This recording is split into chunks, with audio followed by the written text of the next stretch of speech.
depuis des temps immémoriaux. Sommes-nous seuls dans l'univers? Aussi, les ovnis et les extraterrestres sont-ils bien réels ou ne sont-ils que le fruit de notre imagination? Edward Snowden et Donald Trump semblent avoir les réponses à ces questions. Quelles sont ces informations? C'est ce que nous allons découvrir dans cette vidéo. Si vous ne connaissez pas encore Edward Snowden, ne vous inquiétez pas, nous allons vous le présenter. Que vous soyez un passionné du sujet ou un novice, cette vidéo promet d'être à la fois divertissante et instructive. Nous passerons en revue toutes les données disponibles sur les ovnis ainsi que les extraterrestres. Préparez-vous pour un voyage palpitant au cœur de ce mystère. Et n'oubliez pas de consulter la description pour accéder à toutes les sources utilisées. Êtes-vous prêt pour cette expérience fascinante? Alors, c'est parti! Que sait-on réellement des ovnis? Les ovnis, ou objets volants non identifiés, ont intrigué plusieurs personnes depuis des siècles, avec des récits qui remontent à l'Antiquité. La fascination pour ces phénomènes a pris un nouvel élan après l'incident de Roswell en 1947, qui reste l'une des observations les plus célèbres. Cet événement a impliqué un accident près de Roswell, au Nouveau-Mexique, où un éleveur aurait découvert des débris. Initialement, l'armée a expliqué que ces débris provenaient d'un ballon à haute altitude, dans le cadre du projet secret Mogul. Cependant, cette explication a été contestée, certains suggérant une origine extraterrestre. Il existe différentes abréviations pour désigner les ovnis, dont UAP ou phénomènes aériens non identifiés, utilisés dans un rapport récent du gouvernement. Certains estiment que les premiers ovnis ont été observés le 24 juin 1947 par l'américain Kenneth Arnold, qui aurait vu 9 objets étranges se déplaçant rapidement dans le ciel de l'État de Washington, aux États-Unis. En effet, les personnes intéressées par les ovnis sont souvent appelées ufologues, bien qu'il n'existe pas de formation officielle pour devenir ufologue. En France, le JPAN, un organisme public rattaché au Centre national d'études spatiales, étudie ces phénomènes sous la supervision d'un comité de pilotage comprenant des représentants des autorités civiles et militaires. La commission Sigma 2, émanant de l'Association aéronautique et astronautique française, a rendu public en 2021 un rapport sur les ovnis après 8 années de recherche. Un rapport des services de renseignement du Pentagone indique que les autorités américaines craignent que les ovnis ne soient en réalité des essais de technologies expérimentales menés par des nations rivales telles que la Russie ou la Chine. Ce rapport mentionne 120 cas d'apparition d'ovnis inexplicables et affirme qu'ils ne sont ni d'origine extraterrestre ni américains. Le terme « ovni » ne signifie pas nécessairement qu'il y a des extraterrestres impliqués, bien que cette association soit souvent faite dans l'opinion publique. Les États-Unis ont mené des recherches sur les ovnis pendant des décennies, avec la publication de divers documents au fil du temps. L'armée de l'air a géré le projet Blue Book, qui a pris fin en 1969 après avoir examiné plus de 12 500 observations d'ovnis. Dans un mois de janvier, la CIA a déclassifié une grande quantité d'archives historiques sur les ovnis, révélant d'autres tentatives gouvernementales pour expliquer des phénomènes aériens non identifiés après la fin du projet Blue Book. Aucun de ces documents historiques ne relie les phénomènes inexpliqués à une activité extraterrestre. Le gouvernement affirme s'intéresser aux UAP ou ovnis principalement pour des raisons de sécurité nationale. Dans une déclaration, le ministère de la Défense a déclaré prendre très au sérieux toute incursion d'aéronefs non autorisés dans les zones de tir ou l'espace aérien désigné. Le gouvernement affirme s'intéresser aux UAP ou ovnis principalement pour des raisons de sécurité nationale. Dans une déclaration, le ministère de la Défense a déclaré prendre très au sérieux toute incursion d'aéronefs non autorisés dans les zones de tir ou l'espace aérien désigné, et examiner chaque rapport, y compris ceux initialement signalés comme UAP lorsque l'observateur ne peut pas identifier immédiatement ce qu'il observe. Tout a commencé à prendre forme en 2017, lorsque des articles du New York Times et de Politico révélèrent l'existence du programme d'identification des menaces aérospatiales avancées, AATIP, un projet classifié du Pentagone lancé en 2007 pour étudier les phénomènes non identifiés et qui prit fin en 2012. Bien que l'AATIP soit désormais disparu, il a laissé place à un successeur. En juin 2020, le comité sénatorial du renseignement confirma l'existence du groupe de travail sur les phénomènes aériens non identifiés, rattaché au bureau du renseignement naval. Quelques mois plus tard, le Pentagone officialisa la création de ce groupe de travail, décrivant dans un communiqué sa mission de détecter, d'analyser et de cataloguer les UAP qui pourraient potentiellement constituer une menace pour la sécurité nationale des États-Unis. En décembre dernier, la commission du renseignement donna 6 mois au Pentagone pour produire un rapport détaillant les conclusions du groupe de travail sur les UAP. Tout ce rapport a été publié le 25 juin. Une version plus détaillée et classifiée a été remise au Congrès le 2 juin, selon une personne proche du dossier. Il était peu probable dès le départ que le rapport du Pentagone nous fournisse des réponses définitives sur ces objets, et il semble que les responsables du renseignement américain en sachent toujours peu à leur sujet. Cela reste autant un mystère qu'une préoccupation en termes de sécurité nationale. Le rapport n'a pu identifier de manière certaine qu'un seul des 144 rapports d'UAP. Dans ce cas, il a été identifié comme un grand ballon en train de se dégonfler, mais les autres restent inexpliqués. Le groupe de travail s'est principalement penché sur les rapports d'aviateurs militaires entre 2004 et 2021, dont la majorité ont été rendus publics au cours des années suivantes grâce à un nouveau système de signalement. 18 incidents ont présenté des schémas de vol inhabituels, et 11 ont été qualifiés de quasi-accidents impliquant un UAP. 4 vidéos ont été recensées, dont 3 ont été déclassifiées et rendues publiques par la Marine en 2020. Tandis que la 4e a été authentifiée par le ministère de la Défense en 2019. Ces vidéos montrent des incidents distincts, capturés par des caméras d'instruments à bord d'avions de chasse de la Marine. Les 3 vidéos les plus notables, intitulées FLIR, Go Fast et Gimbal, montrent des objets en forme de pilule, se déplaçant à grande vitesse dans les airs, certains semblant même tourner en plein vol. Ce qu'il faut retenir est que les ovnis sont des phénomènes qui ont été signalés par diverses personnes au fil des siècles, bien que de nombreuses observations puissent être expliquées par des phénomènes naturels ou technologiques. Certaines demeurent mystérieuses, ce qui alimente les recherches et les discussions sur leur origine. Les communautés militaires et scientifiques continuent de les étudier, conscients de leur possible impact sur la sécurité nationale et de la nécessité d'une investigation approfondie. À la découverte des extraterrestres, entre science et fiction. Depuis environ 60 ans, la science tourne son regard vers les étoiles dans l'espoir de détecter des signes d'intelligence extraterrestre. En 1959, l'apparition du SETI, Search for Extraterrestrial Intelligence, marquait le début d'une quête méticuleuse, balayant des millions de kilomètres d'espace à la recherche de possibles émissions radio. Mais qu'en est-il aujourd'hui ? La question de la vie extraterrestre demeure aussi captivante qu'énigmatique.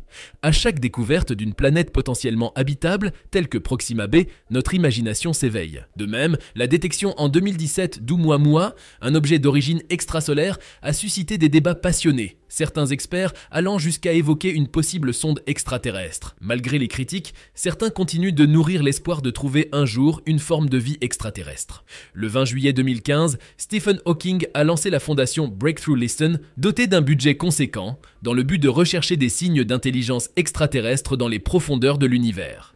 Cette initiative incarne la persévérance de l'humanité à percer le mystère de notre place dans l'univers. Il n'y a pas de question plus grande, déclara le scientifique britannique sur la scène de la Royal Society de Londres. L'idée intrigante d'une vie extraterrestre connaît des rebondissements réguliers. Elle a été ravivée en octobre 2015 par les étranges variations de luminosité de l'étoile KIC 8I46 de 8P52 située à 1480 années-lumière de la Terre. En août 2013, le chercheur en exobiologie du CNES, Michel Viseau, accordait un entretien répondant aux interrogations des chercheurs d'extraterrestres. Quels sont les ingrédients nécessaires à l'émergence de la vie? Comment se déroule la chimie de la vie? Si la vie existait sur Mars, comment le rover Curiosity pourrait-il la détecter? La planète rouge aurait pu abriter la vie, selon une équipe internationale de chercheurs ayant analysé des indices prélevés sur une météorite martienne en décembre 2014. Mais quelle forme cette vie martienne aurait-elle? En 2007, l'exobiologiste André Braque avançait que la vie extraterrestre pourrait se présenter sous forme bactérienne. Michel Mayor, astrophysicien et lauréat du prix Nobel de physique en 2019 avec Didier Queloz, exprimait son optimisme quant à l'existence de conditions propices à l'émergence de la vie ailleurs dans l'univers. Cependant, la question demeure. Des formes de vie extraterrestres pourraient-elles ressembler aux classiques petits hommes verts ? Chers aux amateurs de science-fiction, le paléontologue J. Sébastien Meyer offre sa perspective dans une vidéo datant de 2013, allant jusqu'à présenter une reproduction d'un crâne à la manière de Roswell. De même, le dessinateur Didier Florence, avec les indications du scientifique Roland Lehoucq, propose une vision alternative de cette question fascinante. En effet, diverses théories sont avancées concernant l'existence de vie extraterrestre. Une hypothèse envisage que notre planète soit seule dans l'immensité de l'univers, mais cette idée semble peu probable étant donné le nombre considérable d'exoplanètes potentiellement habitables dans notre galaxie. Une autre possibilité suggère que des civilisations extraterrestres existent, mais qu'elles choisissent de ne pas entrer en communication avec nous, ou bien qu'elles utilisent des technologies de communication qui nous sont encore inconnues. On peut juste garder que bien que la quête de vie extraterrestre se poursuive, le consensus scientifique actuel est qu'il n'existe aucune preuve irréfutable de l'existence de vie ou de technologie extraterrestre. Les efforts sont concentrés sur l'exploration de l'univers, l'étude des exoplanètes susceptibles d'abriter la vie et l'analyse de phénomènes mystérieux comme celui d'Oumuamua. Si vous souhaitez découvrir d'autres perspectives sur les ovnis et les extraterrestres, vous pouvez continuer cette vidéo pour connaître les opinions d'Edward Snowden, qui s'est prononcé en particulier sur les ovnis. Qui est Edward Snowden? Edward Snowden, né le 21 juin 1983 à Elizabeth City aux États-Unis, est un informaticien et lanceur d'alerte renommé. Il s'est fait connaître en 2013 en révélant l'existence d'un vaste système d'espionnage de masse mis en place par les autorités américaines. Il a débuté sa carrière à la CIA en 2006, travaillant au siège de l'agence en Virginie.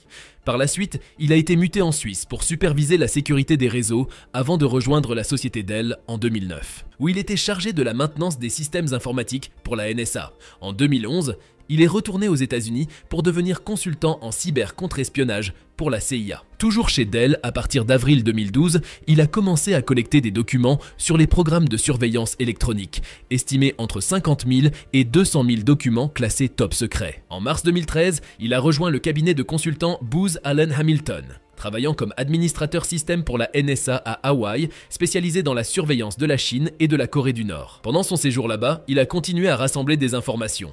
En mai 2013, il a pris des congés, mais n'est jamais retourné au travail. 3 semaines plus tard, il a commencé à divulguer ses informations confidentielles au public. Il a contacté des journalistes du Guardian en Angleterre et du Washington Post aux États-Unis pour publier ces informations qu'il jugeait importantes à rendre publiques. Le 6 juin 2013, le Guardian a révélé que l'opérateur téléphonique Verizon transmettait quotidiennement à la NSA et au FBI toutes les données relatives aux communications nationales et internationales. La révélation de la mise sur écoute du monde entier a eu un impact considérable, d'autant plus que le Washington Post a simultanément dévoilé les premiers détails du programme de surveillance PRISM. Selon ces révélations, les agences de renseignement américaines auraient utilisé des moyens clandestins pour accéder aux serveurs des plus grandes sociétés technologiques du pays, telles que Microsoft, Yahoo, Google, Facebook et Apple. Bien que ces sociétés aient publiquement nié leur implication, elles ont toutes annoncé avoir renforcé leurs mesures de sécurité par la suite. Le site spécialisé The Intercept a commencé à publier mensuellement des informations tirées des documents fournis par Edward Snowden jusqu'en mars 2018. Ces documents ont mis en lumière divers aspects du programme de surveillance, notamment la collecte de métadonnées par le biais du service de messagerie Gmail. Snowden a également révélé que des personnalités importantes comme Angela Merkel étaient surveillées et que la NSA avait la capacité de manipuler le trafic Internet pour infecter les appareils de ses cibles en accédant à des câbles sous-marins gérés par les fournisseurs d'accès à Internet. Il a été inculpé d'espionnage par les autorités américaines, risquant jusqu'à 30 ans de prison. Depuis 2013, il réside en Russie avec un statut d'asile temporaire, qu'il a obtenu en 2020 sous forme de résidence permanente. Il a été inculpé d'espionnage par les autorités américaines, risquant jusqu'à 30 ans de prison. Depuis 2013, il réside en Russie avec un statut d'asile temporaire, qu'il a obtenu en 2020 sous forme de résidence permanente. En plus de PRISM et de XKeyscore, les révélations de Snowden ont également mis en évidence le programme Jenny, qui vise à espionner les équipements informatiques à l'étranger, ainsi que la surveillance des câbles sous-marins de télécommunications intercontinentales et des institutions internationales telles que le Conseil européen à Bruxelles et le siège des Nations Unies. En plus de PRISM et de XKeyscore, les révélations de Snowden ont également mis en évidence le programme Jenny, qui vise à espionner les équipements informatiques à l'étranger, ainsi que la surveillance des câbles sous-marins de télécommunications intercontinentales et des institutions internationales telles que le Conseil européen à Bruxelles et le siège des Nations Unies. Sur la question des ovnis, Edward Snowden a déclaré avoir effectué des recherches dans les bases de données de la NSA avant de quitter son poste de sous-traitant. Il a affirmé n'avoir trouvé aucune preuve soutenant l'idée que le gouvernement cachait l'existence des extraterrestres, lors d'une interview pour le podcast Joe Rogan Experience. Chose il a partagé qu'il n'avait jamais rencontré d'informations sur les extraterrestres dans les archives de la NSA, de la CIA, malgré ses nombreux accès, expliquant les raisons qui l'ont poussé à divulguer des milliers de documents en 2013. Cette intervention de de Snowden dans le podcast s'inscrit dans le cadre d'une promotion médiatique après la publication de son nouveau livre, Permanent Record. Un chercheur israélien affirme que les extraterrestres sont réels et que Trump a maintenu cette information secrète de peur que nous ne paniquions. La présidence de Donald Trump a été marquée par de nombreuses affirmations étonnantes, mais peu sont aussi inhabituelles que celles-ci. Haim Eshed, qui a dirigé le programme de sécurité spatiale d'Israël pendant 3 décennies, a récemment fait des révélations surprenantes sur l'existence des extraterrestres. Selon lui, ces derniers sont bien réels et Donald Trump en aurait connaissance. Il affirme que l'ancien président américain aurait envisagé de divulguer cette information, mais aurait été dissuadé par une entité appelée la Fédération Galactique, qui estime que l'humanité n'est pas encore prête à accepter cette réalité. Ces révélations, qui ont suscité un vif intérêt, ont été initialement rapportées dans une interview au journal israélien Yediot Aharonot.